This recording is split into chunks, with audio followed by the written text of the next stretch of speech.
You know, that's the problem. It won't do that. Well, maybe they're going to make it do that. You know, maybe. I mean, that'd be great. Be dynamite.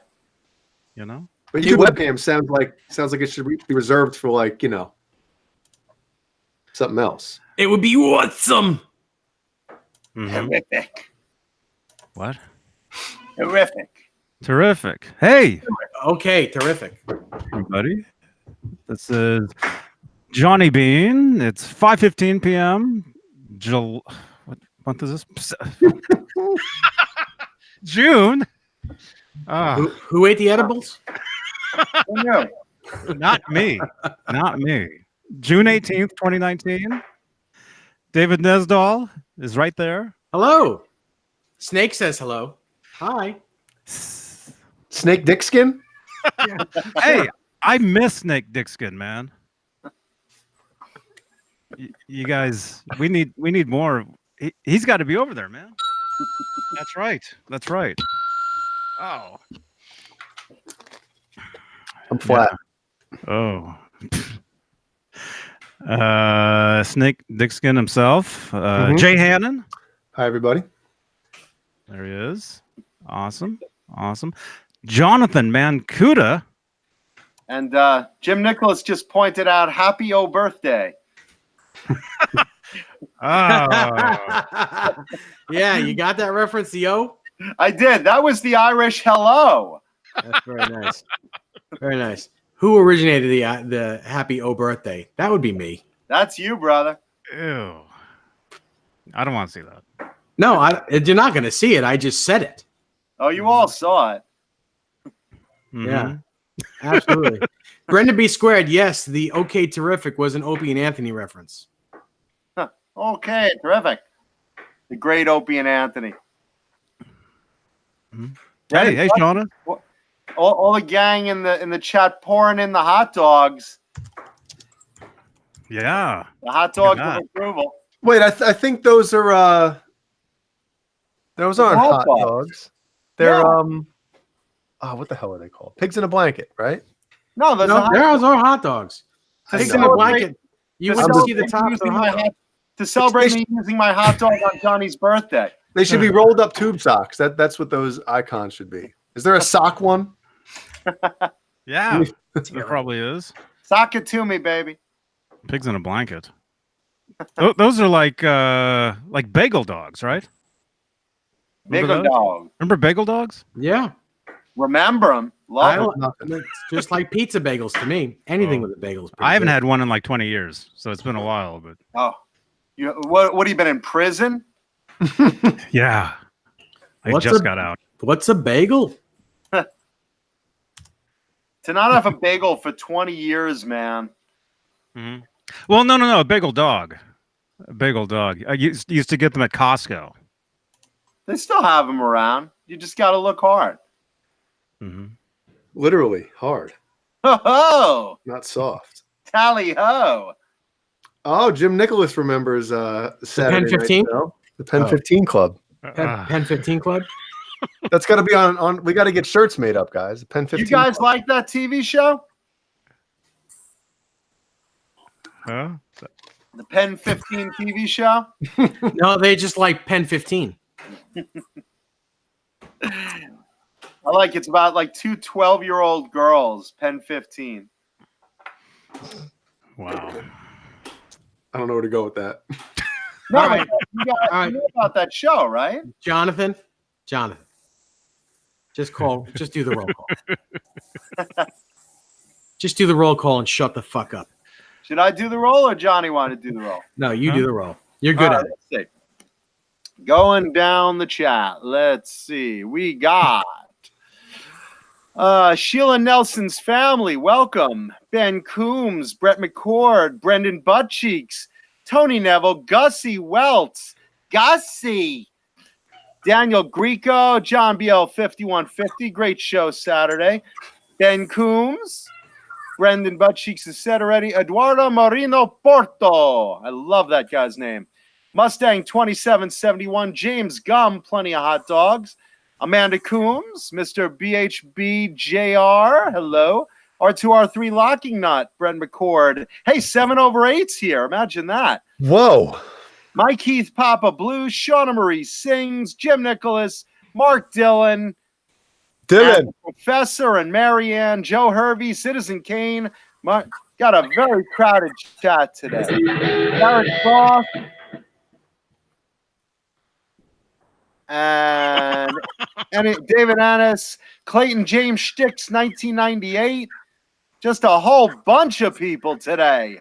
Taylor Petrie, some Dave dude, Howface, Joe Hervey, 84, Jimmy Biter. I hope you don't have a sister with that name. Biter. And Damn near killed her. Damn near killed her. Woo! Wow. Welcome, everybody. Leave a thumbs up. Welcome. Subscribe. Wake up, Jay. Oh, I'm awake. I'm just not with it. No, I don't think I'm awake either. So how was Saturday night? 7-Up. Never had It it. was Never will. it was insanity, man. It was. It was crazy. Yeah, you guys, we had the big birthday show Saturday night with your host John BL, and had a great time. Lot of fun stuff. You had Nerd Halen pop in there. Mm-hmm. Yep. Mm-hmm. JJ's House of Jams popped in. JJ was there. Yep. Good to see him. Mm-hmm. I played some of your favorite heavy metal riffs, thrash metal riffs, for a little while. Yep. Mm-hmm. Yeah, and no, we didn't get flagged for anything. Really? So it was fine. Yeah. Maybe I should learn how to play them right. Maybe that's why. If ever a show was to get flagged, that was it. Mm-hmm. Yep. It's all safe from here. Yeah. Yeah, you got a point. You got a point. Considering how many new members we have to the Pen 15 Club, I figured it would have gotten flagged. We had a record membership day, gentlemen. Yep. Wow. Yeah, lots of fun. Yep. Lots of fun. Thank you again, John BL, for the t-shirt, man. Look at that. Oh, look at that. Van Halen. Very cool. Very cool. Yeah, VanHalenStore.com. Huh. There. Tony Neville says, and at 46 minutes, yep, Yep. that was the time. Everybody's time stamping that, man. Yeah, that was a fun one. Oh yeah, I forced Jeannie to watch the John Mancuda special. It was, It's as special as it can be. mm-hmm. Taylor Petrie asks me what my favorite Warren D. Martini solo and riff is. Riff and solo. Rippin' solo. Riff and solo. Rippin'. There are so many of them. Name one. Lay It Down. The Lay It Down guitar solo doesn't get better than that, actually. As far as I'm concerned, it's got a little bit of everything that he does. It's got a little bit of every part of what he does in that solo, and it's great. It's short and sweet and ripping. And even the Lay It Down, the main riff to Lay It Down. How about that? Or Way Cool Jr. How about Way Cool Jr.? Does it get better than that? Great song. Way Cool Jr. Didn't Desmond Child write that one? No, he didn't write that. No, Warren wrote that, and Frank Zappa wrote the middle part of it, and he got credited for it because he showed Warren this exercise, this chord finger exercise, which was basically the chords in the middle of that song, and they credited him with the bridge part of that song. Maybe Desmond produced it or something. I know he worked with Rat at one time, and for some reason that song was a single, and I'm thinking he's connected to that somehow. But hey, John BL, he's on it. Yeah, if you can hear me, John. I don't think it's that Look song. that up. You're probably right about Desmond working with rap, but I don't think it's about that song. Because that song almost didn't make it to that record. I saw an interview with Warren, and he explained it. I don't remember. I don't remember the whole story. I don't want to lie. I don't want to just say something. Stop lying. I'm not going to lie. Stop making stuff up. Shut the fuck up. It's been years. Come on. What, Johnny J? What are your favorite Rat riffs? I'm curious. I would say anything from their first 2 records. I mean, there's too many cool riffs on those records, man, to really pick one. You hear one and you're like, oh yeah. Reach the Sky was a great record. Reach the Sky was probably as good as Out of the Cellar or what was their second? Invasion of Your Privacy. Invasion of Your Out of the Cellar was their second one. They had they had an EP. They had the EP. an EP on Time Coast. Yeah, but their first real record. Yeah. That's what I'm Right. talking about. Yeah, but I would say Out of the Cellar, Reach for the Sky, and Invasion of Your Privacy, their 3 best records. I'll tell you, Lay It Down, man. I can't get that out of my head. That's such a great song. Yeah.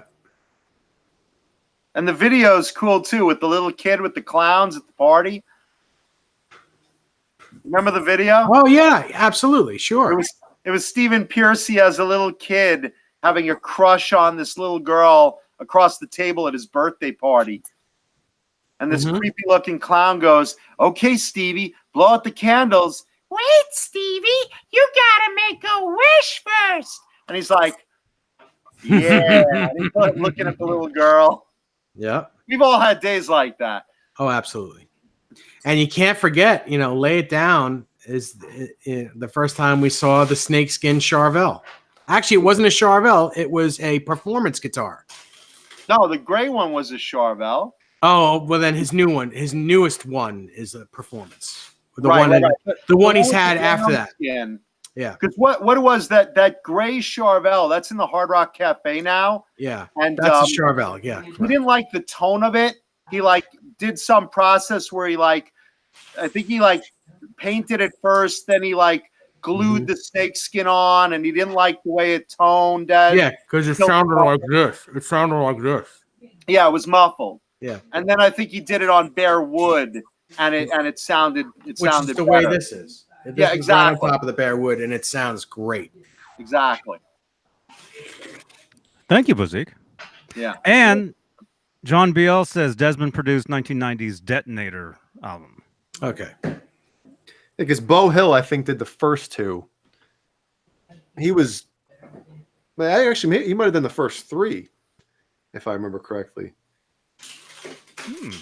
Anything he produced a lot of those bands in the 80s, and a lot of them have that same, think of the drum production, that typical 80s drum production that when you listen to it now, you're like, oh my God, the hell were they thinking? All the reverb? The first EP sounded horrible. The songs were good, but the sound was just, the guitar sound especially, it sounded so it didn't breathe. It was just, very boxy and muffled, and, That was the production, though. It just still didn't sound good. I mean, not Warren's fault, really. Just, production. Yeah, most of the time the production, the band members have nothing to do with the end result unless they're on top of that, The only cool, the real cool song from that record was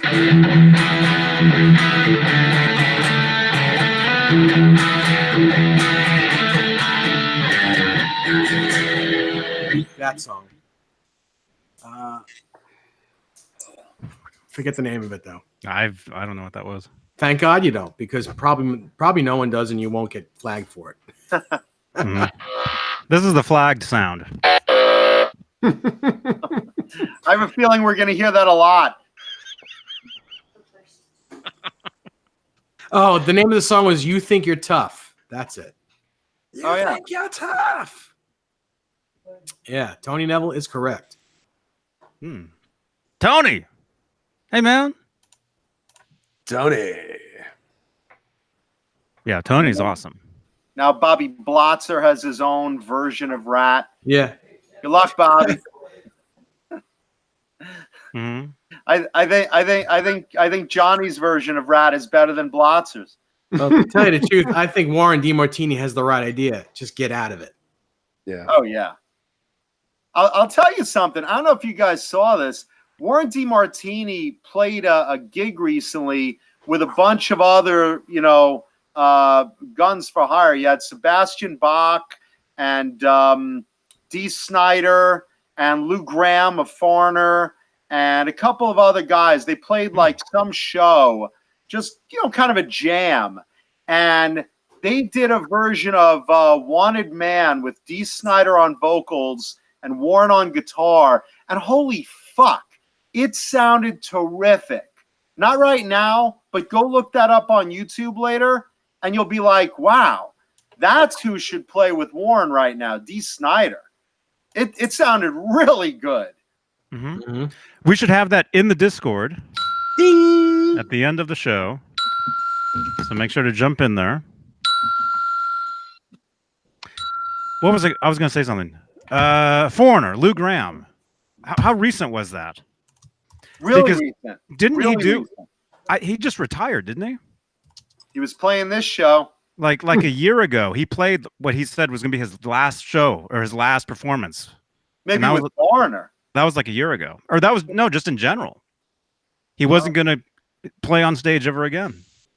Ben Coombs, that's right. Ben Coombs shared that video. That's who sent it to me.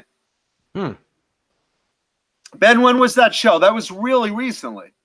Yeah, I heard it was. I'll have to check it out.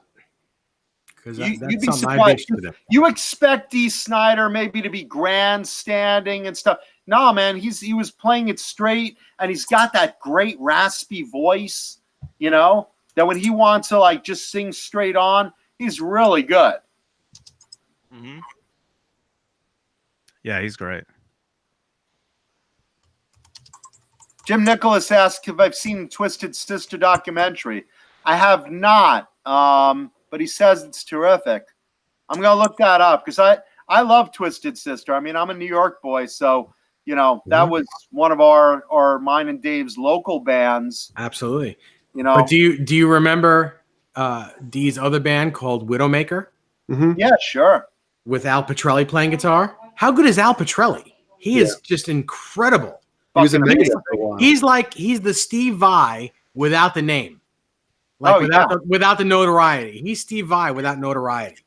But, he's also he's the main guitar player in the what's that Christmas Trans-Siberian Orchestra. that one. Yes, he's the main guitar player in that, and he's just what an Really amazing guitar player. Sabotage for those in the know. Mm-hmm. Yeah. Mm-hmm. Bozique has a question.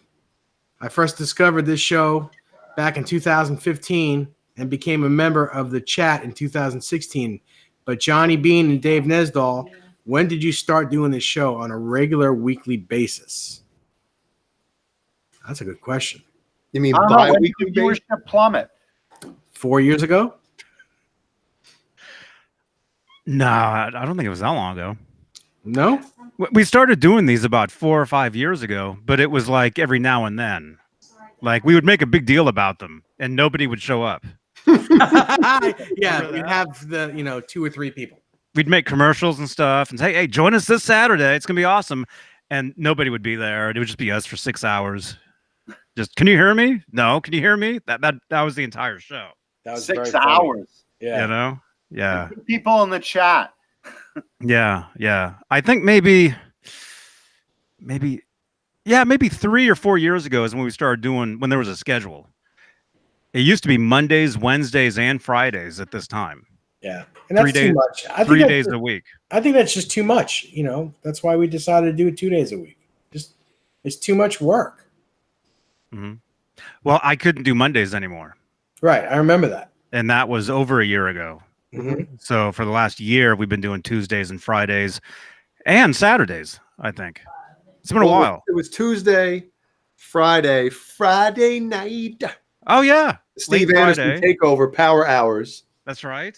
And then when Steve took a sabbatical that he's still on, you guys move it to Saturday with John BL. Mm-hmm. Yeah. Yeah. What? Huh? He's Robot J. Robot J. That stuff is kicking in, man. Beamed up the getting taste about need not good that indeed. Hey, Jay, I'm glad my internet provider is working out for you. I gave Jay a tip on a good deal I got on internet recently, and he looks clear as he looks clear as a ball sack underwater at 50 feet. Mm-hmm. Oh man. Taylor Petrie says, Dave, can you explain how Brad Gillis keeps his Floyd Rose in tune without the fine tuners? Been wanting to know for a while. Well, it's actually not hard to keep it in tune. I have my my Bumblebee has one, non-fine tuner Floyd, and the trick to it is to make sure that the nut shelf is really cut correctly, and the string tree behind it is at the right height. If you can do those two things, when you clamp the nut down, it should clamp in tune and it should stay in tune. Also, bless you. Also, make sure your strings are nice and stretched out. Yes, the stretch your nuts and all that other stuff. Yeah. What Just is all don't pull it too much. in the background? I got an idea, John. Why don't you tell jokes when I'm not trying to tell something serious? Let me think about that. On Friday. Well, let's make believe tonight's Friday. You said what you had to say, and then I made a comment. All right. So wait, so what? Somebody's grumpy today. I'm not grumpy. I'm really not. I have that effect on people. It's all right.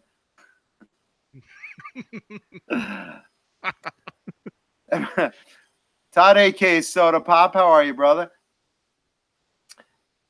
Everyone wants to know who wrote on my ass on Saturday. Well, I had a lot of people autograph it later on. Is that what you mean? Oh, no, for the birthday thing. I actually did that in the mirror. Very, very, very carefully at a very difficult angle. that could be its own YouTube video, watching me like do yoga to wish Johnny a happy birthday with my ass. Mm-hmm. And a Sharpie. You could probably do that over on Twitter and it'd be fine. Yeah, that Sharpie, by the way, is going up on eBay for charity.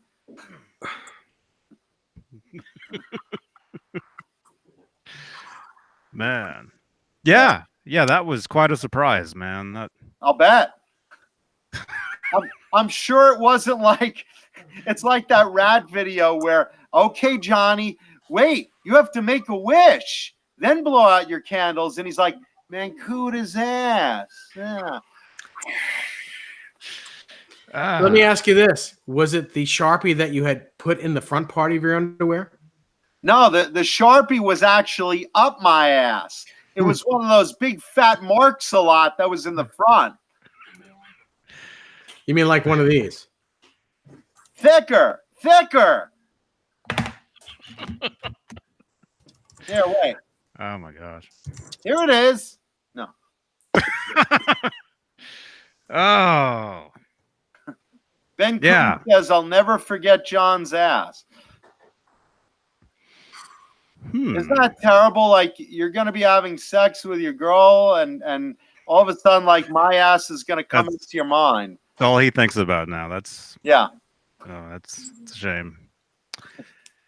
Oh. I've ruined 1,000 sex lives, usually including my girlfriend's. Are those the underwear you like wear normally? Yeah, I wear boxer briefs. Okay, I was gonna say those are like straight banana hammocks, man. Yeah. The boys gotta breathe. You gotta breathe in natural black flesh tone. Oh my gosh. Yeah. Jim Nicholas. Yeah. John BL. We got to do that, man. Get the sound machines for these sounds that we make. I love it. He's talking what I was talking about 2 weeks ago, the Johnny Beane sound machine. Mm-hmm. So it's basically Johnny. Everything Johnny says. Yeah. Wow. Mm-hmm. Am I here? Real quick. My glasses are fogging. Don't forget the David Nesdahl button. I got to take Howie out. I got to use the room. I'm telling you, Johnny, when you want to go on vacation, we're going to set up like a cardboard standee of you in the chair. And then, Dave J and I are going to each have the machines and we'll be working it like a special effects. I have a million things to do today and not enough time. Mm-hmm. Yeah. Yeah. Yeah. Going to Wally, going to Walnut Creek today. Mm-hmm. I just had Chipotle. I'm not going to eat Taco Bell ever again. Oh, I just had the naked chicken chalupa. Mm-hmm. Yeah. Nice. Am I blurry? My light is bad. The G and B string go out of tune while playing with the Floyd and depending on the chords you play. Shouldn't. Huh? What? Who said that? What? Huh? Blank palette. Huh? What? Yeah. Wow. Man. That's another one. Man. So what's the question? Oh, My headphones are broken? Wait, he's making fun of me. Hang on. Wait a minute. Jared responded to what I said, and now I forgot what I said. So now I got to scroll back and see what I actually said. Oh, okay. Now I remember. Oh. Does the G and B strings go out of tune while playing with the Floyd and depending on chords you play? No, something's definitely up. If you're that shouldn't happen.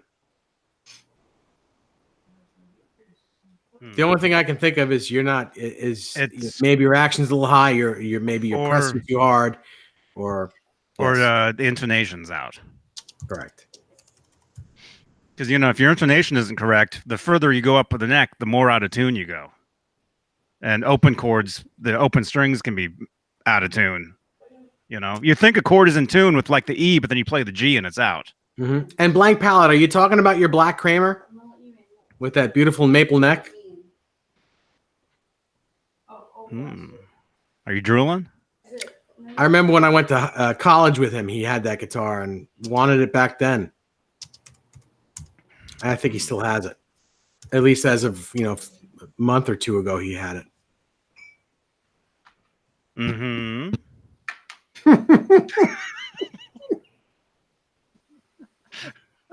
I'm telling you, man, that machine, you could go on vacation for weeks.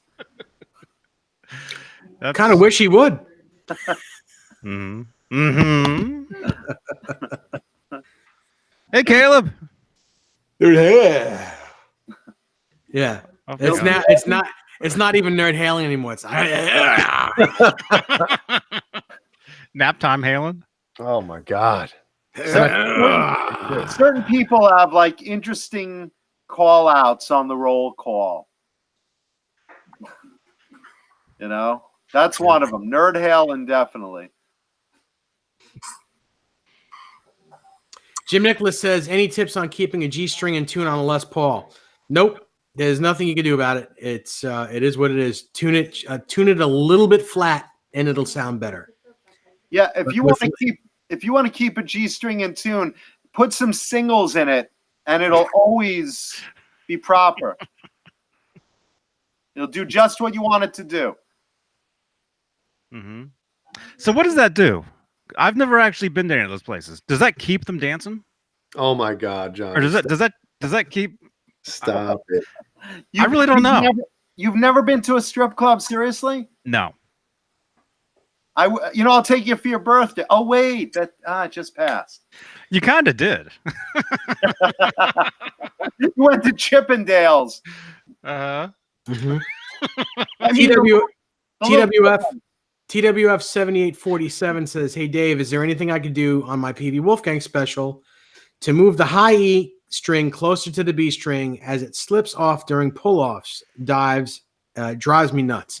Yes, you loosen the 4 screws in the back, you shift the neck towards your head a little bit, and it'll give you more room on the high E side, and then you tighten back down and retune. Your neck probably shifted. It happens to every bolt-on neck in existence. What happens is these bolts loosen up with the time. Your neck shifts a tiny bit, and that's part of it going out of tune. And you retune it, not realizing that the neck has shifted a little bit. So loosen all 4 bolts, not all the way, just maybe a quarter of the way. And hold the body down, shift the neck up towards you, tighten the neck back down, tighten the bolts back down, and retune it. You should be fine. Yeah, and tighten the bolts behind the nut as well. Yes, that'll also keep it in tune. That happens on my white Wolfgang. If I don't actually pull the neck towards me, then the high E kind of, you could see it. If you hold it up straight, the high E, gets closer to the edge of the board. Yeah. Uh-huh. John Bulware wants to know what guitar I showed tonight. We just got here. I haven't shown anything yet. All I've shown is that I'm incompetent. Dave's giving all tech advice, and I'm saying I take it to my luthier. I haven't shown anything yet, but I got something for you guys later. I got a really cool guitar for you guys later. Show and tell. Guitar stuff. Can I install a Floyd by myself? Is there a Floyd already in the guitar? Are you swapping it out for like a German Floyd over a 1000 or something? Or a special? Because if you're talking about like routing out a guitar for a Floyd Rose, I wouldn't do it.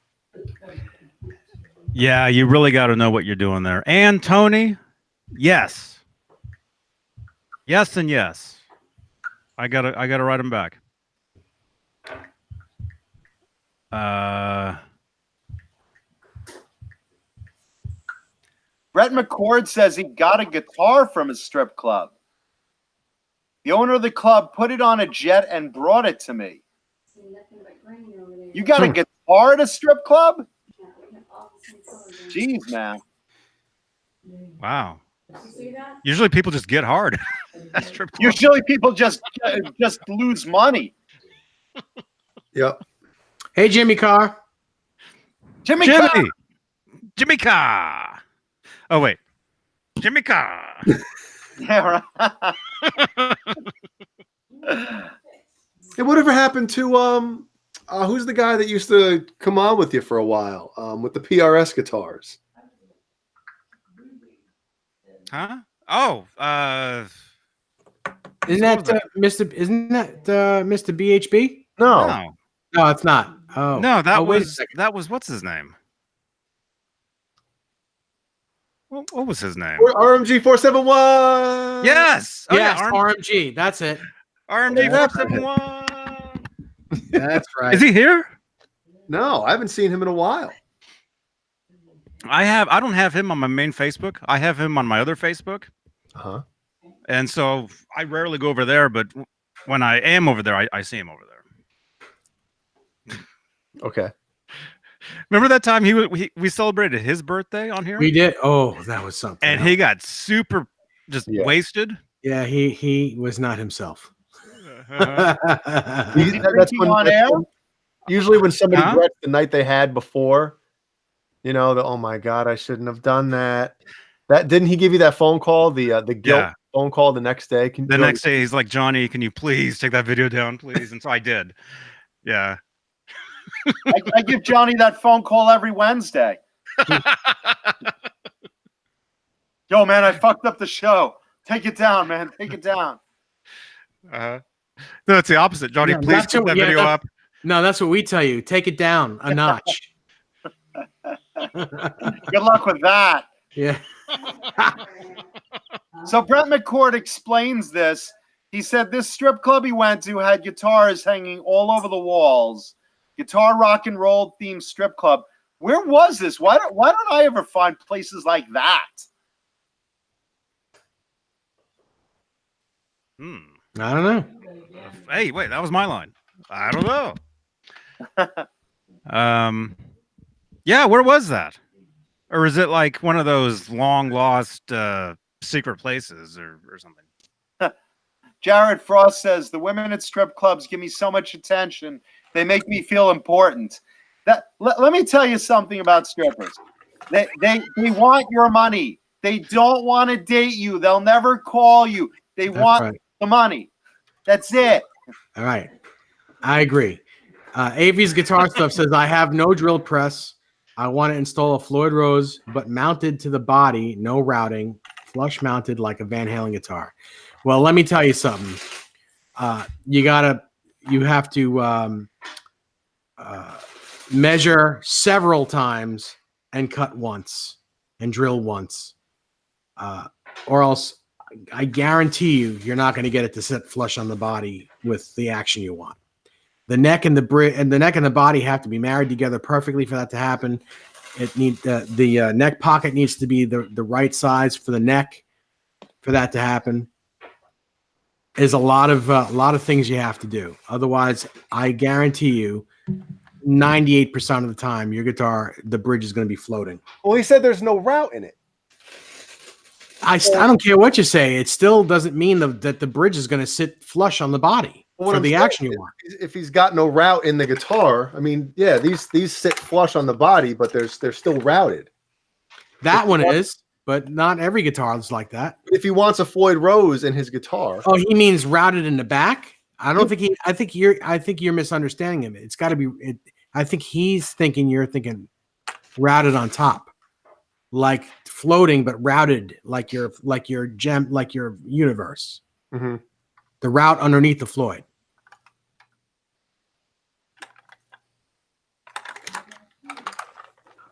Okay.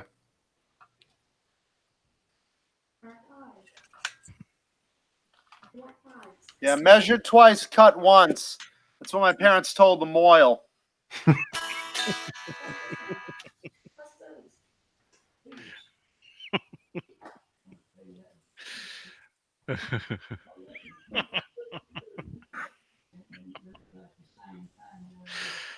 Oh.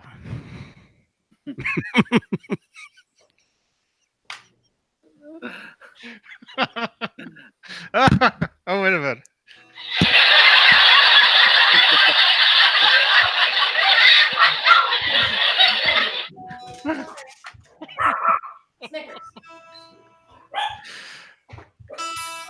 Let's see. Brian Davies is in a mood tonight. Let's see. Does John Mancuda have any other clothes? And what the fuck is going on with Johnny Beane's beard? It's like, holy shit. You got like a complaint about everything tonight, man. What's Come up? on, man. I'm fogging up here. That's a loaded question. Do I have any other clothes? Yes, but I like black graphic t-shirts. Johnny's beard, it's always been on his face. It never goes away. Hey, Right Brian Davies, I have an idea. Why don't you get your own show? Just kidding. We love you, Brian. Mm-hmm. Brian, you want to jump on with us? Yeah, let's see what you're wearing. Where's that other guy? Where was Jay's favorite? What's his name? Doug, you want to jump on too? Well, I mean, there's no thumbs down, so he's not here. I'm waiting for it to pop up. And thank you, Brendan Buttcheeks. I really appreciate you looking out for me. Thank you, brother. Yeah. Thank you, Todd. Mm-hmm. I've had this hat since like 2006. That's probably the coolest thing you own. Mhm.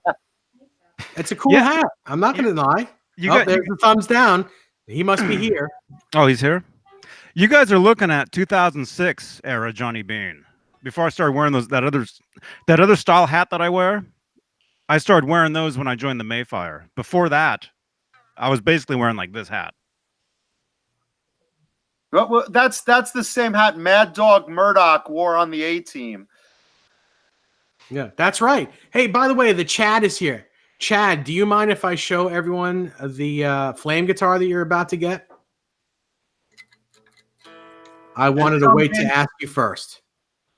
Some Dave dude, I love you too, bro. Tony Neville asks me, Guns N' Roses just announced a tour or a Charlotte show yesterday for September. Charlotte is like 4.5 hours away. I wouldn't drive 4.5 hours to see anybody at this point. It's a 9-hour round trip, man. No thanks. You know, there was a time Guns N' Roses, if you guys remember back when they were really hot, they never showed up on stage, or maybe like they'd play one song and end the set because Axl was throwing a temper tantrum. It was like always expected you'd be waiting 2 hours for Guns N' Roses to start. Axl would finally get there and say, "Fuck, I don't like the audience, man," and he'd blow off stage, and that was the show. Mm-hmm. And that was when they were hot. All right, guys. I'm going to show this guitar to you guys, and it's just incredible. Let me get this up here. Make sure no left swiping. I know that. Hang on. Let me get rid of that. Thank you, Brett McCord. I love Great White. Mark Kendall's a monster guitar player. All right. So you want to present me, Johnny? Presenting. So here is Chad's flame guitar. Nice. Come on, you. Careful with the swipes. No, I got it.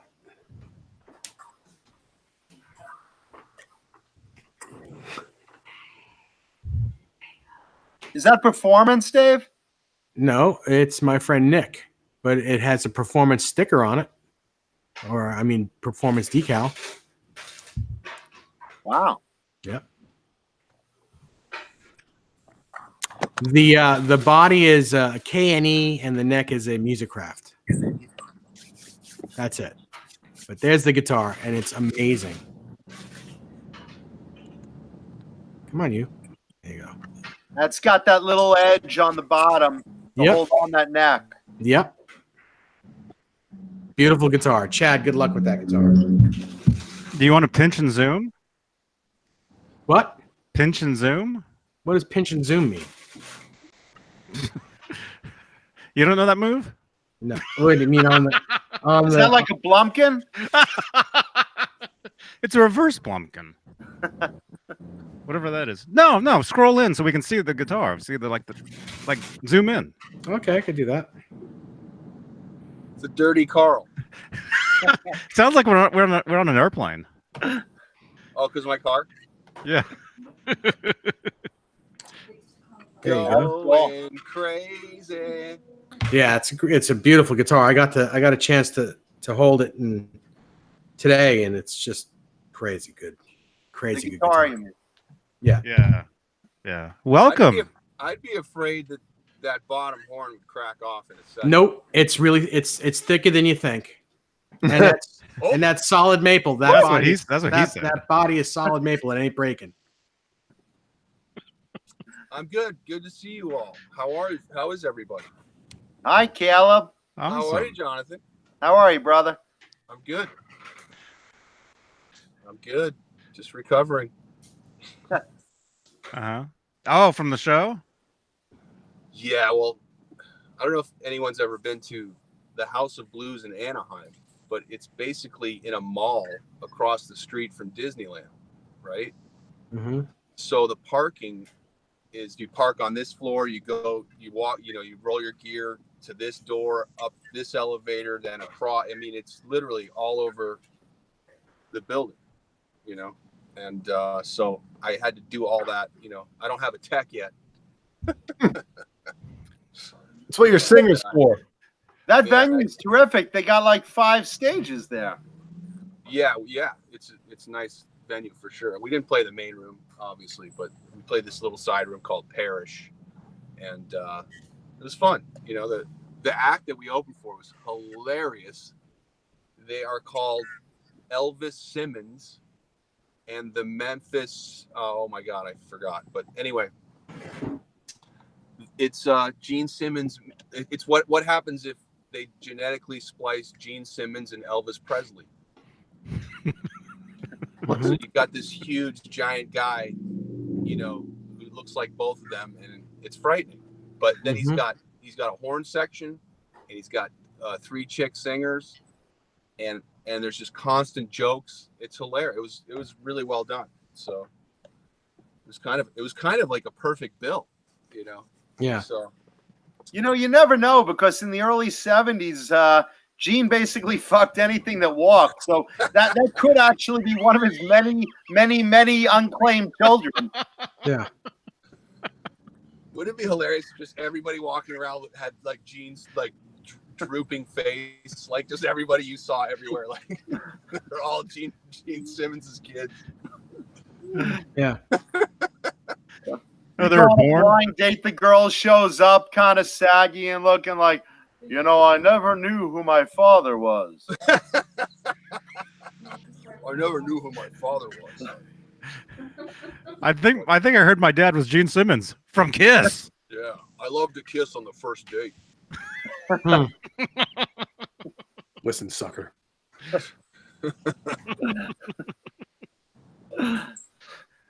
Anyway, no, it was fun. I was just complaining because I was sore after I woke up the next day. I was so sore because I had to load in, play, load out. And so was everyone that Gene ever slept with. They were all sore. Load in, load out. Oh my gosh. Oh, yeah. Johnny just did a Dice Clay, and it was totally not trying to do a Dice Clay. Oh. I don't know if Johnny's trying to do a Dice Clay, but I'm definitely going to do a Tony Soprano. Brian Davies, I am sure that you don't mind when people talk about your wife like that, but if you ever talk about Desiree like that again, I will find you and cut your hands off. Oh, dude, so you won't be able to type again. Dude, you can't say that. You can type it in the chat, but you I don't care, Johnny. You talk about me all you want. Don't talk about my fiance like that. Where? Yeah, where? I'm just catching up. You're just feeding him, man. He's just gonna say more and more of that stuff. You know, and if he does, there'll be problems. Dude, OJ, you see what OJ is threatening people online now? Wow. Is he? Serious. Yeah. Like, he's on Twitter now. And he said in his opening tweet, like in a video, that like there's a lot of fake accounts, and I'll be speaking to all of you soon, and I'll be getting even with a lot of people. Like, and then someone with a parody account said that OJ messaged him and said, you better shut her down. And the guy's like, what? It's a parody account. It's just Twitter. They're everywhere. And he's like, he goes, you better shut her down or there's going to be problems. And then he put a knife emoji in there. Oh, God. Holy crap. Could you imagine getting a knife emoji from a real killer? From OJ. Oh, shit, my pants, dude. Oh, my God. Oh. Wow. I just want you to know, I remember that Monopoly game back in 78. I'm going to get even. You took I want to be the car. I want to be the car. I got stuck with the thimble because you took the car. No one wants to be the motherfucking thimble.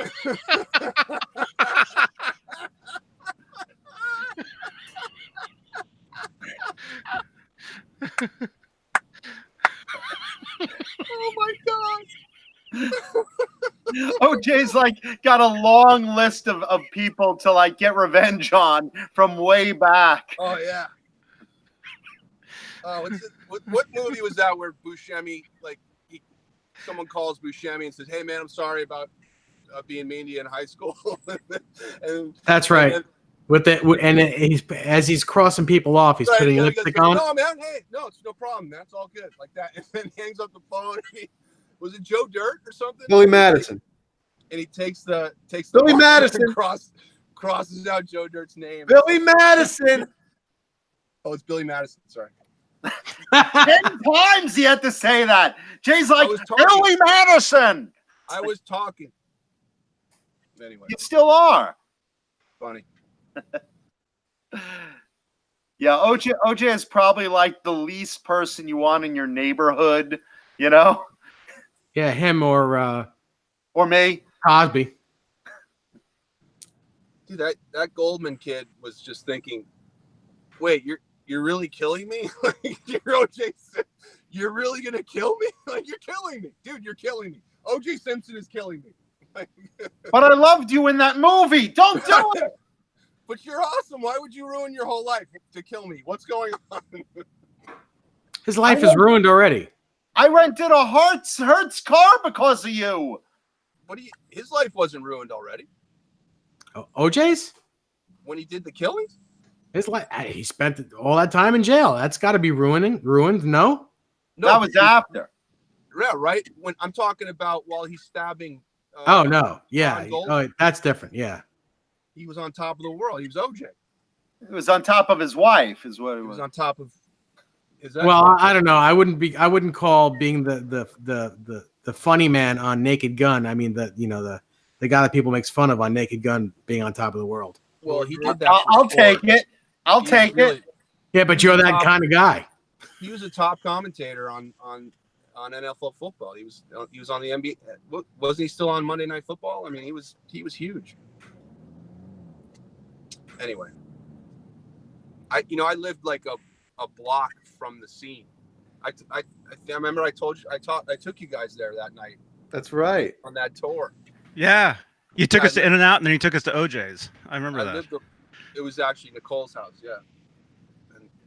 That'd be really funny if like OJ started running a tour in one of those open vans in Hollywood. Right. And here's where I threw the knife.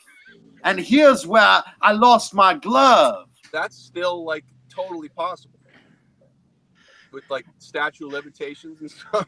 Yeah, he can't be put in prison again. Even if he confesses now, he can't be put in prison again for it. He was already in prison. When they read off the not guilty. Well, he wasn't. He could have stood right up and said, "I got away with it." Yeah. Well, he did that. He did that book, If I Did It. Remember? And it was like detailing like pretty much how he did it, but like if I did it, it would have happened this way. Yeah. And then the Goldman family sued him for all the profits, and they received all they received control of it. So they changed the title to "I Did It." Well, they made the title like "I Did It" part like in bold or something like that. That's what they did. Yeah. It's still called "If I Did It," but "I Did It" is in big letters. Was tiny. Some Dave dude writes he needs to do an episode of Chopped. Oh my God, we could go all night with the cutting joke. Anyway. Yeah, no, nobody talk shit about anybody's wife, okay, or family. That's not cool. This is a guitar show. Yeah, does OJ play guitar? Not cool. Yeah, well, I'm sorry that I got mad, but yeah, that's not cool. It's just not cool. Make fun of me all you want. It's not. Cool. I have thick skin, but you mess with someone in my family. What the hell did she do to you? Yeah. No, he's just trying to get under your skin, Dave. Like, well, he did a good job, and he'll only be skin. Next time, Well, if I we- ever see him. We all understand. We all Foreskin. understand, you know, family and how that can be sensitive. So if you guys want to rip on us, rip us apart, have fun. Please leave, you know, that close knit family out of it. That's all. Yeah. You guys can make fun of Dave all you want, but leave me alone. All right. Yeah, You guys get pile on me, guys. I'm all in. Yeah, you can say anything you want about me, but just nothing negative, okay? Just be cool. I'm here for your negative target. So bullseye right here. Anything you want at all. Just nothing not cool. Just not the face. Yeah. Yeah, don't shoot it all over my face unless you're gonna pay me.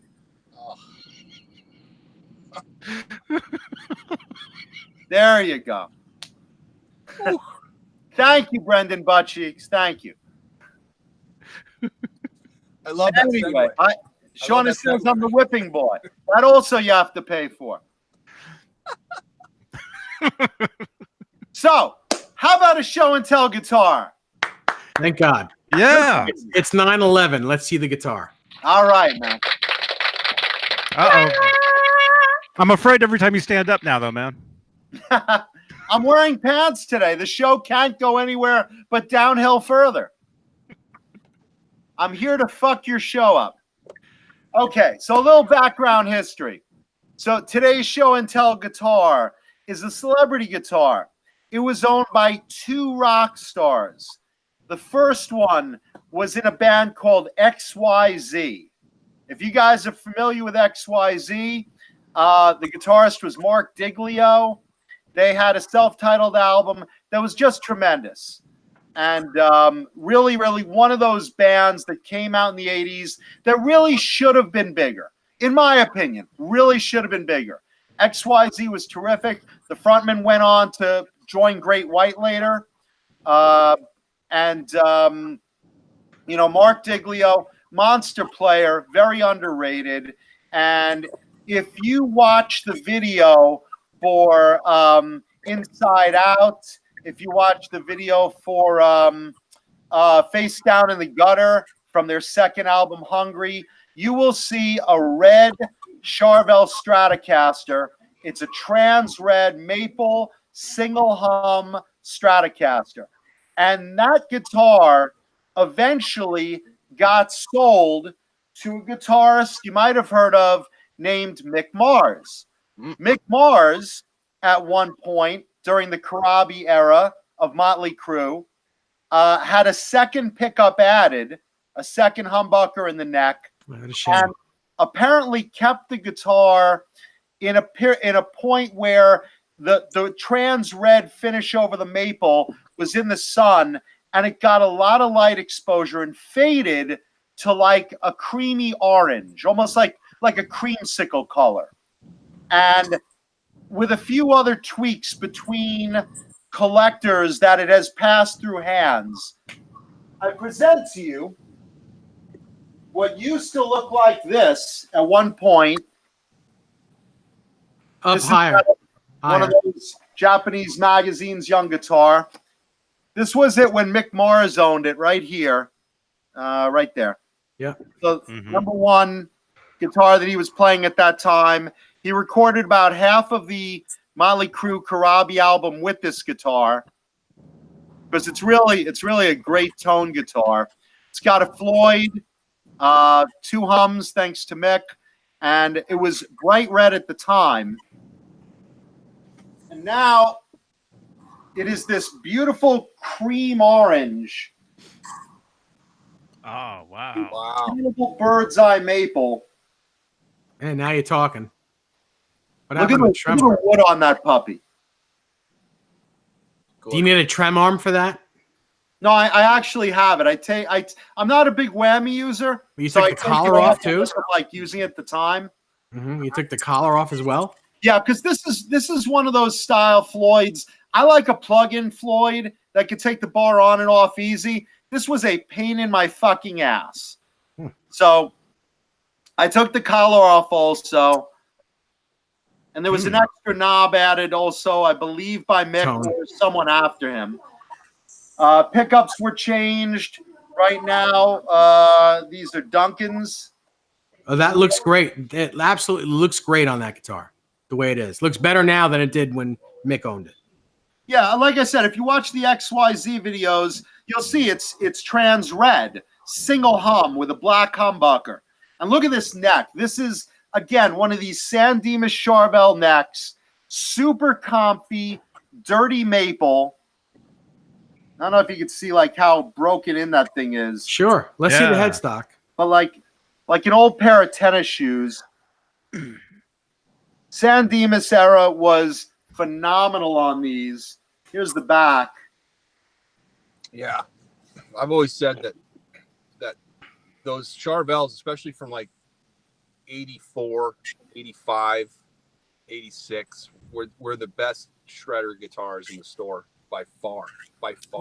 Actually, I think that's a 79 or 80. I was about to say this is a pre-pro, and you can tell because the plate doesn't have the numbering system. This was a 1980 or 81. Okay. And But I mean, again, even as late as those dates, the mid 80s, the Charvels were still like the king. I knew they would change tuners because the tuners should have crown-headed Godos on it. that is exactly correct. Like I said, this has a couple of things that were changed on it. These strap locks were originally brass when it first had it. It came with a black single hum. Now it has a cream and a zebra. It originally just had a single brass knob, and this was I'm a willing- later. I'm willing to bet that not only that the Floyd Rose was changed because it should have, it probably would have had either a whale tail Floyd on it or a non-fine tuning Floyd on it. I think it had a V-trem actually. Yeah. Oh, okay. Well, and the Floyd nut is also a newer Floyd nut, and the string tree as well. They would have. If you look in the cavity. Johnny, can you put that back? Yeah, I see it. It's got the 6 holes. Right. So this was originally a V-trem, Mm-hmm. brass V-trem. And what's really fun, I'm just gonna take off one of the knobs for you. You saw how red it was when Mick Mars still owned it. Mm-hmm. If you look at where the knob is, you can Oh see yeah, you can see the red on it. of where it's still that red. And it's also, if you take off the plate, which I'm not going to do right now, under the plate, it's also still that bright red Mm-hmm. before this faded to orange. So Are those all bird's eyes? this on the is bo- this is on the all body? bird's eye. I mean, look real close at like how many Right. bird's eye marks you have on it. Back then, Charvel did a lot of bird's eye over translucent colors. There you go. I also had a red Charvel like that, one humbucker, matching red headstock, maple body, maple neck, maple fretboard, with a non-tuning Floyd, and it was exactly all bird's eye, including the body. It was beautiful. It was just Wow. 13. It was just 13 pounds. Wait, isn't that the Kiesel red?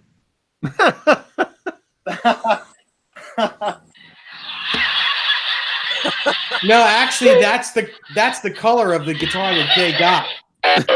No, Jay got a salmon color, like a puke salmon that Kiesel seems to want to push on him. This is a really like a trans orange. It's a little hard to tell because the light in Sorry, here Jay. sucks. That was low hanging fruit, Jay. Sorry. Oh, I'm fine with it. Keep going. Laughter's the best medicine. There's the color. As close as you can get. It's orange. It's not natural wood. It's orange. Yeah. And you looks got to great. think about this. It's like, half of that Motley Crue record was recorded with this. The two XYZ records and their videos had this puppy on there. I mean, this is a really, really well documented guitar throughout all of its changes. What would you rate the neck on that of like all the guitars in your collection? My personal favorite types of necks are either BC Riches from the 80s or Charvels from the 80s. And the Charvel necks from the 80s were basically like what I consider the precursor to like necks that like BC Rich made in the Gunslingers, or Kramer with some of their faster necks later on. Yeah. So No, I mean these are the like reason I thought those Charvels were so good in the store when I would go in, and it killed me because I like wanted the Kramers to be better, was because the fretboards were flat and wide, and they were perfect for these hands. You know, like for these hands, the Charvels from the mid 80s were just buttery, you know, like perfect. So no, look, these hands jerk off a lot, so they're really buttery, and I get that butter all over the fretboard. They're really, really, really terrific necks, and they're really well known to have those very smooth, fast, you know, rounded edge necks. I mean, you know, they're thin, they're flat, but they have a beautiful rounded edge. Yeah. You know? Excellent. Yeah. I mean, let's put it this way. For two well-known guitarists to have really, really put a lot of, you know, their work through this guitar, and then I had to pry it out of the guy that eventually wound up with it, and now I'm like a death grip on it myself. Out of his coffin? Huh? Pry it out of his coffin? Hey, listen, I'm a grave digger, brother. I'll do whatever I got to get these things. Get your dead hands off of it. Come on, come on. It's like Indiana Jones in The Last Crusade. You're coming to rescue me. No, I just want your guitar. Sorry. And again, I think we all know this. Nothing in the world feels as good as broken in dirty maple. Damn right. Yeah. Bingo. Bingo, brother. Mm-hmm. Yeah. Yep. I've got mine back there. Yeah, look at John's. Yeah. Look at Johnny's I'd love guitar. to see John. I'd love to see John Mancuda answer that one. Which one? Which one? Nothing feels better in the world than. No, I'm sure if I said that, you'd say, well, if I would put pussy above that, then, you know, then dirty maple. I was just making a John Mancuda. No, because this is harder to find. This is harder to find. Pussy? Yeah, for sure. These get better with age. Mm-hmm. Yeah, for sure. Well, it's all the mileage that's put on them. That's really what makes a guitar great. Yeah, and really, I mean, you know, the more you break it in, this is why guys roast their maple now, to give it that aged feeling. Holy shit. What am I giving you, Roadhead? What is that? Right. Yeah. No, I'm using Waze, and I have to switch. Waze? Yeah. Tony Neville. Tony Neville. I'm paying for this ride. Tony Neville asked me to show something vintage. I'm not going to put my vintage guitar. You're not going to stand up? No. I was going to say just scroll back to Saturday night and you can see Mancuda showing something vintage. That was something vintage. Yeah. But no, I'm not going to put my vintage instruments on social media. I'm sorry. Did you say instruments? Yeah. Yeah. Your Dave's vintage inches? Yeah, okay, Brian Davis. Huh? Where is he? I'm talking to you. Oh. Is he still in here? That Brian? I doubt it. Probably home crying. Man, he had a Red Bull tonight, huh? I need a couple. John, Brian and I Red Bulls, did a couple lines. agree with you, Sean. What? I'm telling Sean Zimmerman that I completely agree with him.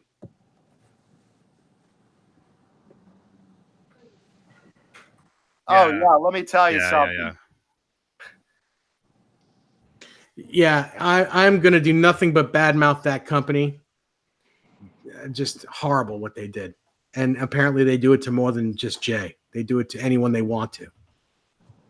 Oh, I'll tell you, I sent Jay this afternoon links to chat rooms from years ago, from 2017 and 2018, that were talking about other people that had bad experiences like his Same problems, other problems, lack of customer service, lack of giving a shit.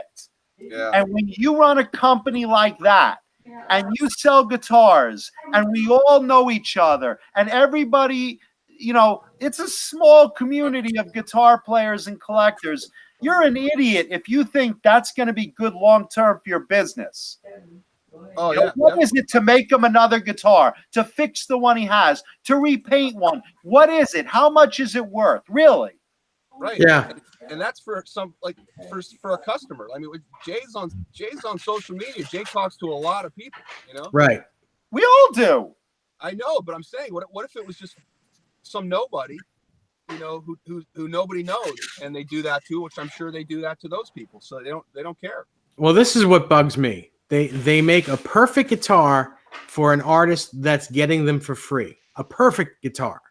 Yet the guy that's spending $2,500 on one and waits patiently gets a shitty guitar. That makes no sense to me.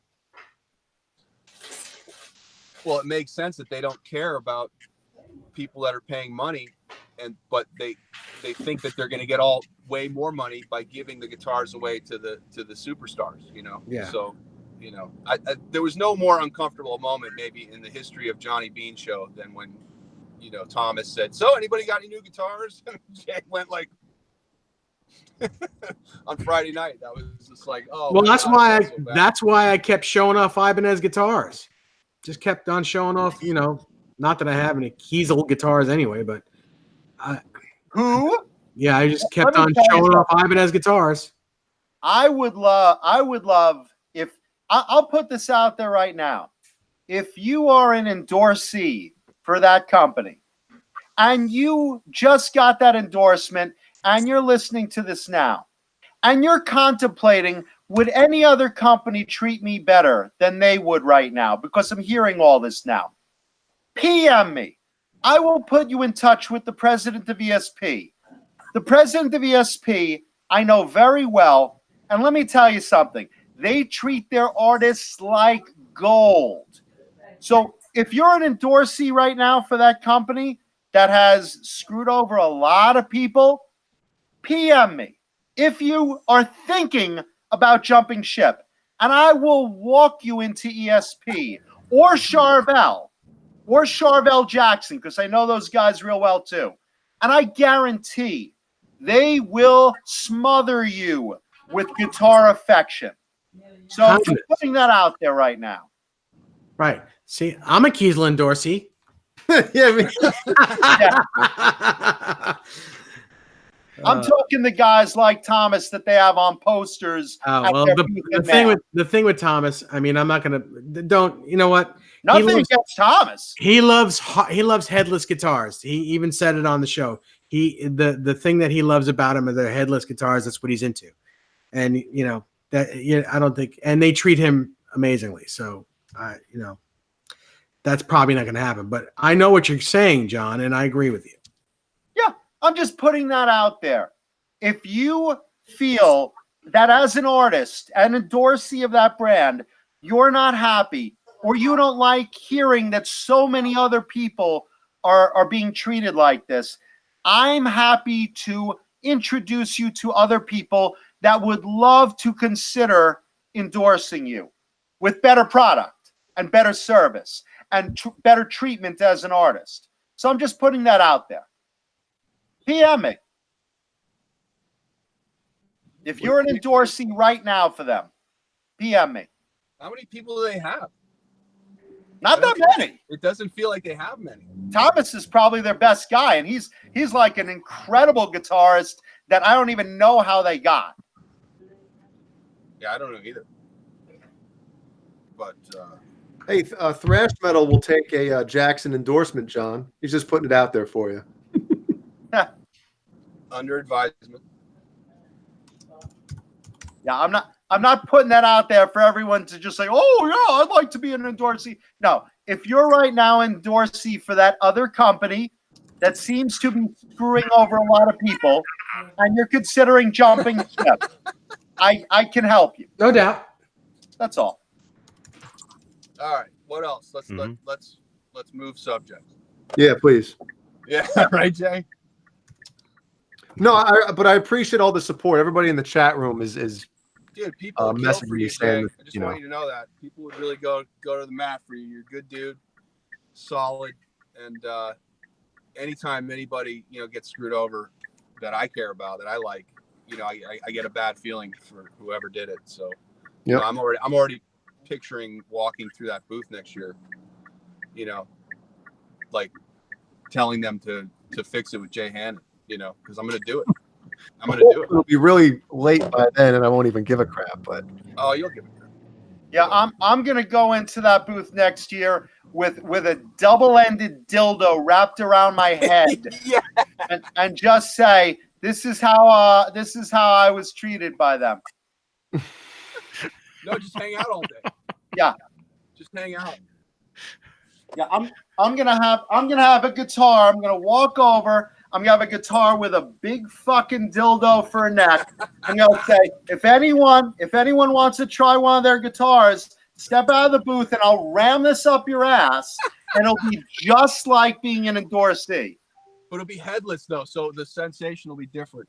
Well, no, what I'm gonna do is what they do, which is break the head off in your ass. And it'll be headless. Oh my gosh. it was really amazing how I've turned into like their company's public enemy number one. It's pretty strange. It happened quick too. It did. It escalated pretty damn fast. It was like, wait a minute, something has to be wrong for the reaction for what happened. They got defensive really fast, and I wasn't even on the offensive. No.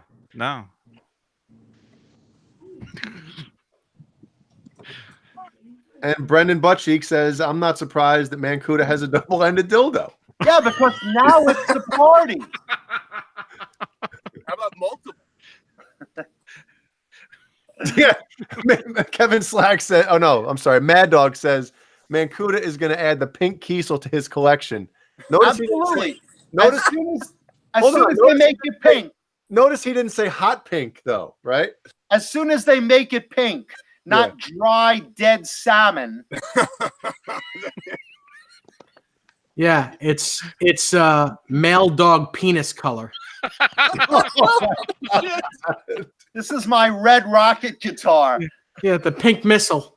I call it the pink missile because it doesn't have a head on it. Oh boy. Oh my God. No, look, I'm happy to support a product that does right by our people. Or, if I hear good things about a guitar, I'm happy to say, hey, my friend had a great experience with it. But make no mistake, I've heard not just Jay, but a couple other people that have really been screwed over. And that doesn't fly. If someone from that company is listening and wants to make things right, by all means, I'll open my ass to you. Like there's an invitation you want to hear. But you know what? You just don't treat customers that way when you want to run a business, especially on a show that recommends guitars, that talks to players, that has players as friends, guests. I mean, for fuck's sake. Yeah. What are you thinking? And How long were we waiting? How long were we waiting for that guitar? He was talking about it for months. Right. I mean, like we're all like couldn't wait, and then that happens. It's crazy. Right. So I don't know where they think it's like really good move for them to do it. Well, that's what That's right. Customer service, even when it means the cost of doing business, you lose a little bit on it. You lose a little bit on it. That's just it. When you're in business and something goes wrong, you make good on it. Especially when the customer pays 100% ahead of time and pays the extra money to get it expedited and also gives you all the parts to put in the goddamn guitar. Dude, they messed it up but fixed it for me for nothing is way better, goes a lot longer than it was great. It just does. It goes a lot farther with people hearing about a company like that when they do something like that, when they fix what they messed up. I had a bad experience with the guitar. That multicolored guitar that I had. The multicolored guitar that I bought that I was like thought was going to be the best thing. The swirl. The swirl. Yeah. I still have respect for the guy who built it, because when things went wrong, he gave me all my money back. And he really didn't have to. He did. He ate the guitar. But you know what? He did the right thing, and that's why we praise the guy. Well, Absolutely. He knows where Dave is on every Tuesday and Friday, by the way. So I think, that's a good move on his part. It just is. And that's why this doesn't make any sense. And he still, not only did he give me the money back, he's still friendly with me. He likes all my, most of my posts, when it comes to guitar stuff. He still talks. He still talks. He doesn't actually call me anymore, but he's still very friendly on Facebook with me. I don't have a problem with him. He made me a guitar that didn't work out, and he gave me my money back. That's all. It's all about how you handle the problem. And he's one guy with not a lot of money. Kiesel is a big company. They've got a lot of money and a lot of resources. There's no reason why they couldn't hook Jay up. Well, it's not no reason. Yeah, I mean, the reason why they didn't hook Jay up is because they're a bunch of fucking assholes. Oh, there it is. I guess we should stop there. Mistakes happen. Problems happen. It's not what happens. It's how you handle it. It's what you do about it. Okay. Yeah, when I got that Bullseye Charvel from NAMM, I praised every single person on the air that helped me get it. Whether you referred me to someone, whether you were Charvel who bent over backwards to just take me in the factory and give me the tour de jour and make sure my guitar was polished and clean and did I need anything. And again, these guys care. They care about their customers. If something went wrong, I would bet Charvel would make it right. I know ESP would make it right. This is what customer service is. You can always be forgiven for a mistake, but when you're an absolute asshole to your customers, you're thinking short-sighted business. Very short-sighted, because you're right. Because think about it this way.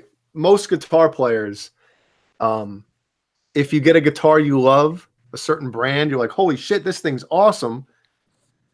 You want your friends to check it out and get one. And you're probably going to get another one. I mean, I was kind of thinking ahead, like, okay, I got a 7-string. I was thinking my next one would have been a 6-string or a bass, because I don't have a bass, and I've wanted a bass for a long time. That acoustic that they made, I'm thinking about getting that. So they already, Yep. Well, that's how it happened for you. You became friends with Thomas McRocklin. He said the guitars were amazing, and you took him for his word, and you went and bought one. Unfortunately, what happened. And it's not cool. It's just not cool. And now I'm fucking pissed off. I know. Don't piss off Dave Nesdall. Oh, listen, this has been some episode for Dave. Yeah. I'm just angry for Jay, and I'm sure we all are angry for Jay. Absolutely. I could care less. I would never play a Kiesel guitar if it was the last guitar company on earth, and I was dying to play guitar.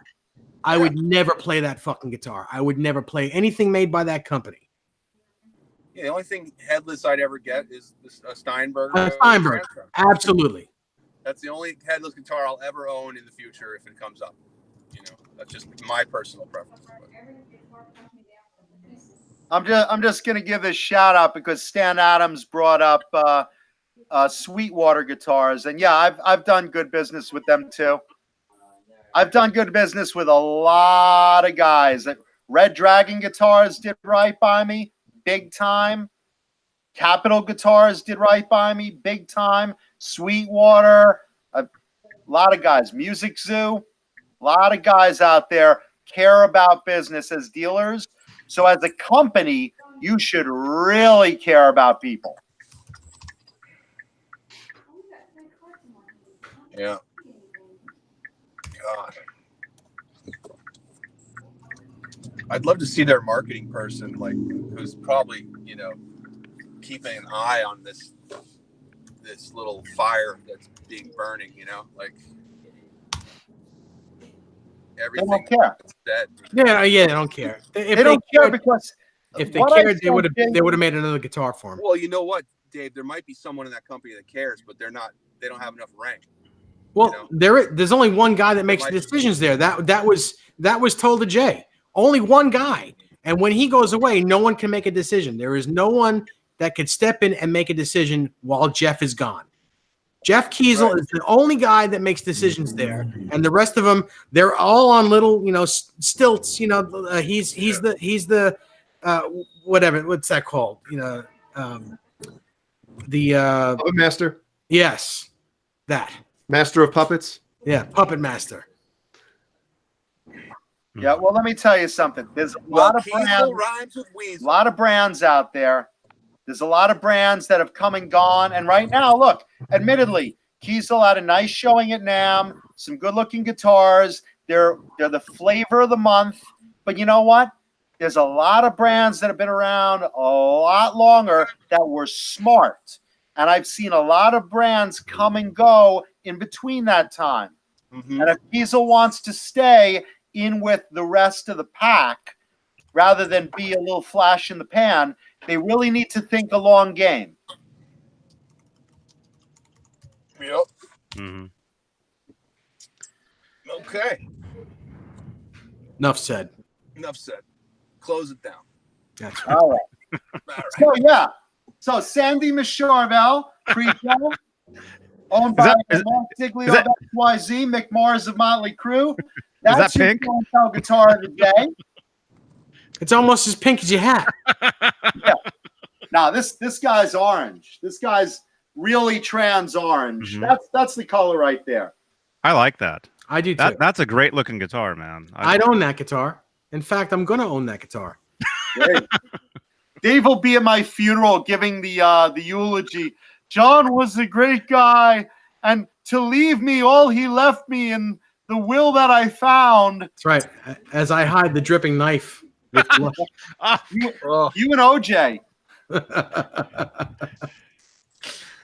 Oh, that's so funny.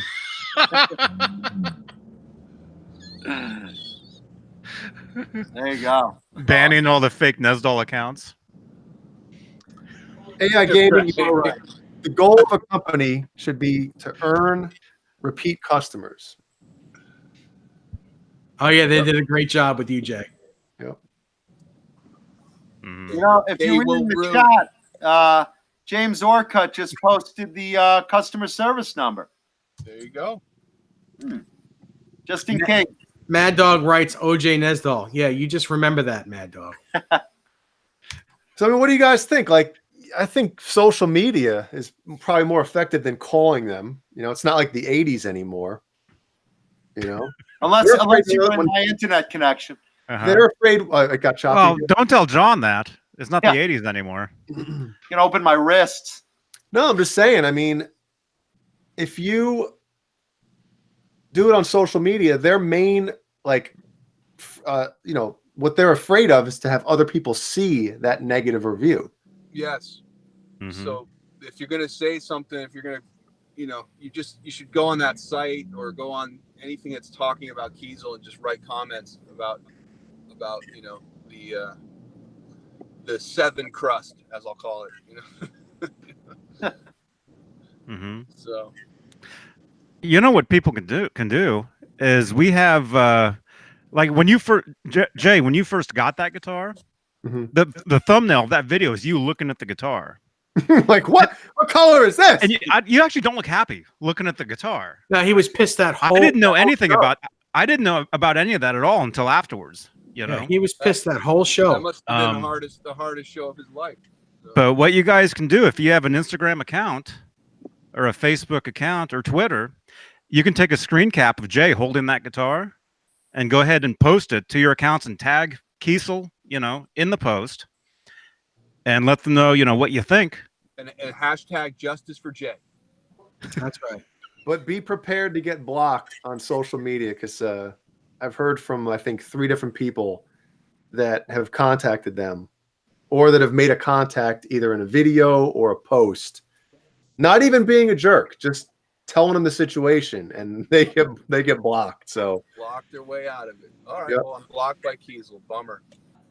Mm-hmm. Oh, look, man. That's when you find their phone number and you call them every 5 minutes. There you go. No, look, we're not saying literally harass a person or a company. We're not no, saying that. But we are saying tell the truth. If you feel that this was inappropriate, if you feel that as a customer Jay was mistreated, if you know other people that have had these type of problems, because I know I Googled it today and found a bunch. If you Google Kiesel Guitars problem, you'll see other chat boards talking about it. You know, you'll see this is all a customer service problem. So we're not telling anybody to harass a person or a company, but look on social media and say your feelings on this situation. Yeah. That's all. Yeah, I agree. And James Orcutt says they don't block they can't block a hashtag. So that's right. Yeah. And that's what I mean, guys. Like, seriously, nobody, go out of their way and say anything negative, but just basically tell them how you feel about the situation. If you were thinking about, purchasing one of their instruments and you were waiting to see what happened with me, or, just whatever, just let them know. I agree. I know a couple of people like that have expressed that they were in the market for a Kiesel. Sean is not buying one. Justice for Jay. Some Dave dude calls them keister guitars. We have the asses you want. Justice for Jay. There you go. And look, it's never too late to make a situation right. Never. Yeah, that's right. Kiesel. I'm trying not to make this into a huge guitar company bash, Well, too late. And you didn't do it. No, you didn't do anything wrong. What's the term? They fuck with the wrong Marine. It's like, sorry. Yeah. I mean, I never once, when I was dealing with them through email and over the phone, number one, I was always respectful. I never flew off the handle at them. Right. Even though I had somebody with the last name of Nesdal trying to fire me up. Well, I mean, anybody knows that's it. That's curtains right there. So you got to stay cool. So, Yeah, but not once did I mention I'm on a guitar show. I wanted them to, not that I'm anything special, but I wanted them to treat me like I was just some, person who bought one of their guitars, who doesn't have, who's not on a show talking to other guitar players about gear. Right. No, look, what's right is right. And this is just business. If you're a smart businessman, you care about your customers. I, as an actor, care about my fans. Johnny was going on the other day saying, hey, Mancuda's watching Tuesday's rerun because I see him commenting to all the fans. Anyone that writes a comment about me on a show here, I write back because you know what? I appreciate the comment. I appreciate you as a fan. I appreciate you watching our broadcast. I appreciate you in the chat. That's business. And that's just the right thing to do. Jay buying a guitar is the customer. And Kiesel, as the manufacturer, should care about him and doing the right thing by him. That's business. That's good business. That's long-term business. Yep. And it's not like I ordered something and then when I got it changed, I'm buying, it's this color. I think I want blue. It's not like I'm going crazy that way. Because that does happen. And we all know it does. Yeah, absolutely. That's the case. You just didn't get what you ordered. Exactly. What you saw, you didn't get. It was a bait and switch, basically. They had a picture of a guitar you wanted. You ordered that guitar, and you got something a bit different. Yep. And again, not like they don't make decent guitars. I've seen some of them. They can make a nice guitar. But when an error happens, when a mistake happens, when someone's not satisfied, that's just as important as the craftsmanship of your guitar, because that's what's going to keep your company going and going and going, and people giving recommendations and people as repeat buyers. That's what business is. Yep. I'm so sorry I brought this up. Fuck you. Caleb, you're a shit stirrer. Yeah, we have 109 people watching. We have 52 thumbs ups. Let's get some thumbs up for Jay. Let's get some thumbs up for Jay. Such a good time. Then Caleb comes in, negative Nelly. Hey, how's your Kiesel doing? I heard you got fucked. Thanks, Caleb. Thanks, man. Nerd Helen, everybody. Thanks.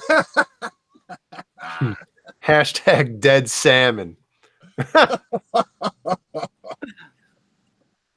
Oh my goodness. Good. Michael Collins says, I buy a lot from Capital Guitars. So do I. Those guys know how to treat people. Red Dragon Guitars, holy shit. You want to talk about customer service? Go to their website and buy stuff from them. Tessie Switch, one of our endorsees, one of our sponsors. Holy shit. You want service? Go to tessieswitch.com. That's we right. will back up and down people that do the right thing by players. We will back them up left and right. I agree. That's right. Rob Welch at Tessie Switch. He's one of the best. He really Damn is. right he is. Just saying. Absolutely. Yeah. All right. On that note, let's shift gears. On that note, I'm at let's Dodger jump. Stadium. what? I got to split in a few minutes anyway. I can't stay any longer. Is this going to be a quick show? Quick night? Nah. Well, not if Johnny isn't here, so Johnny went to fuck the chicken, tuck in the chicken. Oh, God. Johnny has certain ways to make them lay golden showered eggs. Oh my. wow. Yeah. Johnny And just just think- smoked the chickens a little. And just think, 107 people just heard that. Yeah. Romeo Delight 90, Pat's Dogs. You know, I'll tell you something. Tom Kiefer is playing near me in LA sometime in August. I'm going to bring that guitar to him and have him sign that. Just have a little memory of that with him. Cool. The Cinderella Pat's Dogs guitar. And you should scream out Pat's Dogs when you show it to him. Yeah, he's going to walk on. Hey, guys, thank you very much. I'm Tom Kiefer. Pat's Dogs! He's going to be like, what the fuck?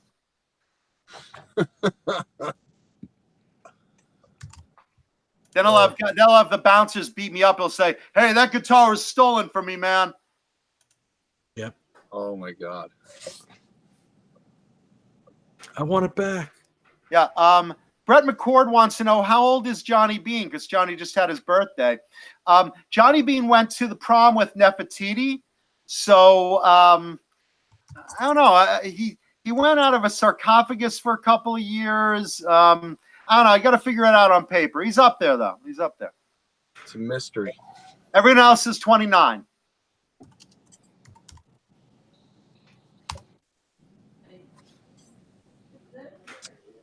Bozique said Tom Kiefer's solo album from 2013, Solid Ground, was pretty good. I didn't hear that. Did you guys hear it? Mm-hmm. No. No. Bozique, you're incorrect. None of us bought it. Someone send that to me. Let me tell you something. Any of the 80s guys that do any small print records or anything like in the later years, I'm all to listen to it. Kip Winger did solo albums. Tom Kiefer obviously did that. A lot of guys, like we were talking about Widowmaker earlier. with Dee Snider. I mean, all these bands that continued after the 80s in some various form, whether it be a solo album or some little, print on Paris Records, or whatever little brand was supporting the 80s bands. I'll always want to get the original CD. I'll always want to support that because they're still making good music. There's no more MTV. There's no more radio play for that stuff. But I will always want to support that stuff. I love good music. Me too. Mm-hmm. Me three. I listen to it on XM all the time. Yeah. Hair Nation all the way. Absolutely. And Ozzy's Boneyard. I listen to that too. Boneyard's great. Boneyard. Mm-hmm.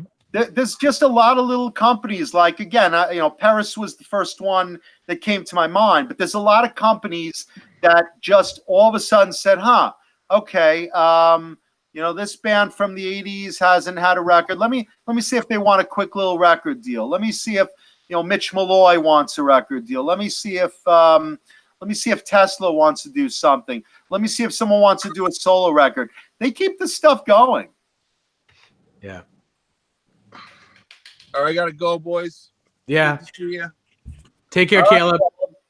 I got to split right behind him as well. So everyone, see you Friday. Good night, everybody. And You then got everyone on the panel. Bye, Caleb. See you later. Bye, guys. take care, guys. I got to go too. See you guys later. Have a See good ya. night. Dave. See you, man. Bye-bye. And then there were three. And then there were two. I'm going to go in a couple minutes too. I feel like I'm dragging the show down tonight, man. I'm just I'm not with it tonight. The whole day. Dude, I do that every Tuesday. That's what I'm here for. I drag down the quality of the show. That's what Johnny pays No, me. it's me. It's me tonight, man. Nah, come on, man. You're a victim. You've been emotionally raped, and it don't feel good. But we got your back, Jay. We got your back, brother. I know you do, and thank you for that. Nah, Mhm. man. That's the Yeah. right thing to do. We all do. We We all do. do. Thank you. And leave a thumbs up if you do as well. Yeah, so it'll, we love you, Jay, but it'll be Johnny, me, and Howie for a little while. Mhm. You mean like 3 minutes? Yeah, well, just like a sex session for me, 3 minutes for a marathon. Bozique says, Jay, 7/8. Go buy yourself another Wolfgang. It'll make you feel better. You know, if Eddie made a 7-string Wolfgang, I would buy the first one in production. Mm-hmm. Well, they told us at NAMM that they listen. You know, they've watched all this stuff, and they're always looking for ideas for the next model. So Could be it. Well, we talked about it before on numerous occasions. Like, think of how many metal guitar players that do play 7-string guitars, even 8-string, but I'm not going to talk about that because that's too much in my opinion. But how many of those metal guitar players that do play 7 and 8-string guitars, they have the 5150 amps? They've been using the 5150 amps forever. You know, Yeah. like once those original ones came out, like Johnny has right there, it was like, oh my God, if you're a metal player, you got to have that amp. mm-hmm. And I mean, of course, you know, seeing a 7-string Wolfgang, considering Eddie doesn't play it, maybe that's weird, but at least the 7-string Wolfgang pickup, because those pickups are matched with those heads, man. Those are Mhm. great amps. And great pickups. Mm-hmm. Yeah. Great guitars. Mm-hmm. And they care about their customers. Great company. Think of how many Eddie would sell if he did, let's just say a new Van Halen album comes out next year or some crap, and he plays a 7-string Wolfgang on one song and then puts out one 7-string model. Those things would fly off the damn shelves, man. Oh, yeah. Mm-hmm. Mm-hmm. I mean, at this point, I don't think he would have to even play one himself. You know, I think if they just came out with a 7-string guitar, No, they would sell. I got to agree with Jay. I think he's got to show he plays it. I mean, if Eddie put out, you know, a ukulele that he never touched, would you care? Would you buy it? No. If he put out a trumpet, Well, would you in want Santa it? Cruz, they would. No. Everybody here plays ukuleles. I think if Eddie put out, and he's not a 7-string guy, that's more, you know, Steve Vai's thing. But if Eddie did a song that specifically he played like a signature 7-string, I agree with Jay. I think that would be a brilliant move. Yeah. Totally. Yep. Because there's a whole, not just even with Van Halen fans, you would have 7-string players say, well, geez, if that's good enough for Eddie, I mean, why would I not want one of those? Mm-hmm. Right. Yeah, just think what Steve Vai does. I mean, you don't have to like Steve's music to realize, hey, Steve plays the 7-string. This has got to be a great guitar. You know, he's a great player. Now, when you have Eddie Van Halen, you know, on that same type of level of A-list, of course. And then you got the Van Halen completists like Dave and Rob. They want to have one of absolutely everything, you know, design-wise. Come on, for sure. Mm-hmm. yeah, there's a niche, not even, it's not a small niche. There's a ton of metal 7-string guys. Big 7-string guys and guys who just buy that EVH brand. Mm-hmm. Oh, I get it. Thrash metal. Sorry, man. Like I said, I'm not with it. I thought he was okay. Tony Neville, have a good night, brother. Yeah, see you, Tony. And thanks again, man. Thank you so much, man.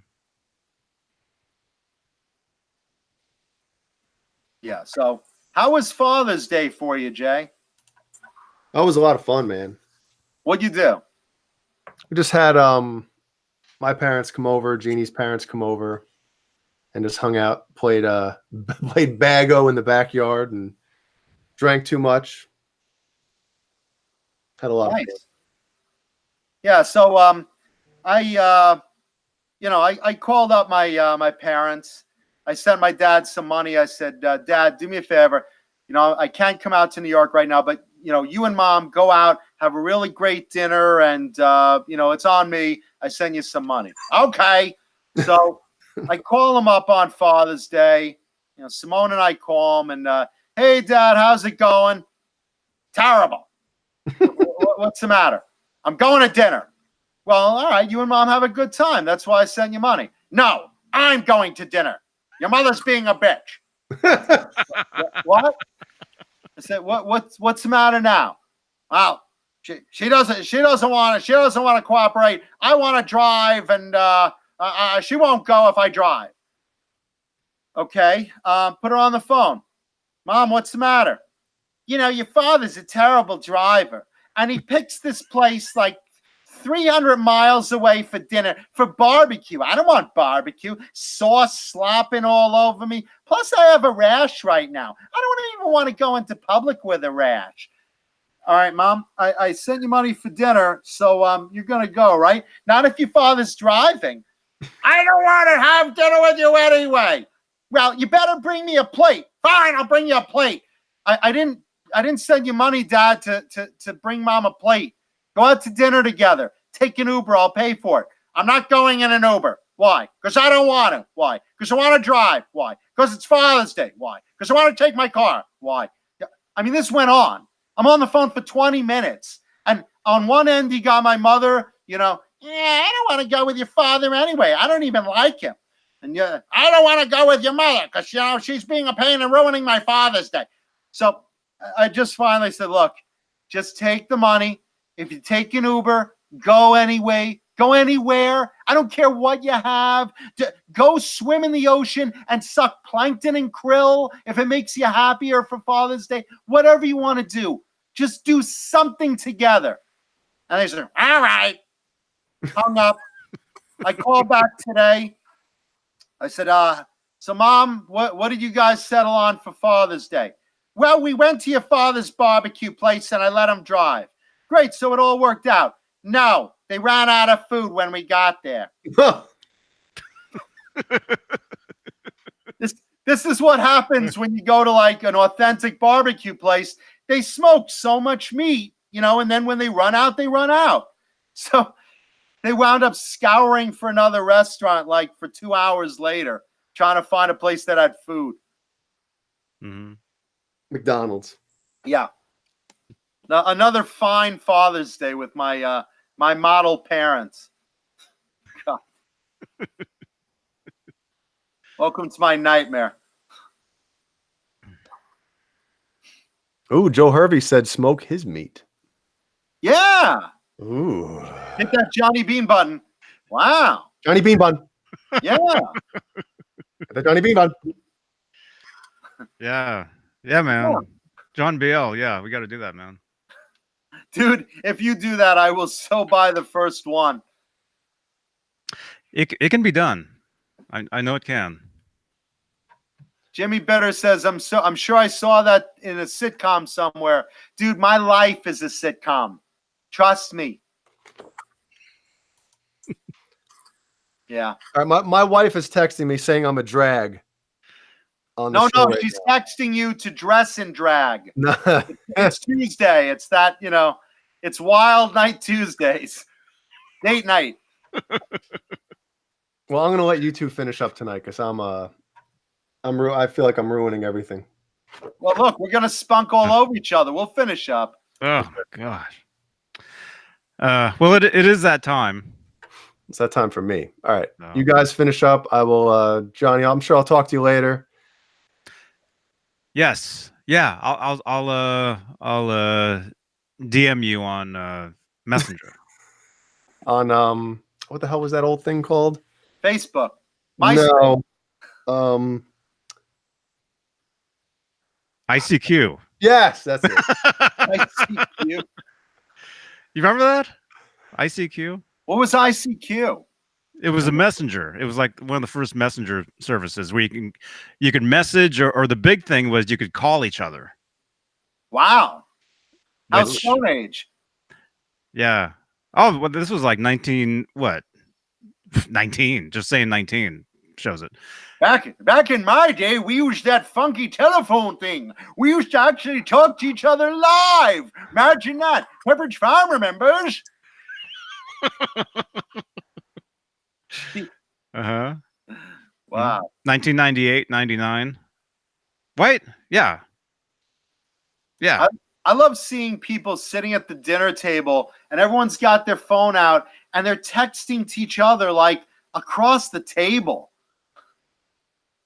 Mhm. You know, it's like there's a couple at the table texting each other. Date going well, huh? Jeez. Yeah. No one talks anymore. Yeah, I know. It's weird. Howie's about to take a piss on that guitar.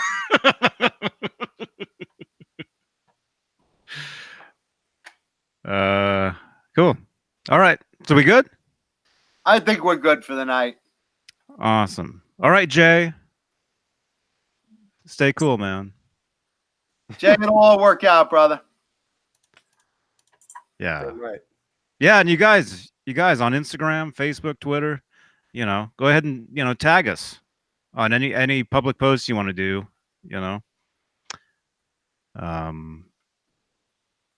So yeah, let's make sure things happen for Jay, because that's not cool. And I promise I'll be back to my normal annoying self on Friday.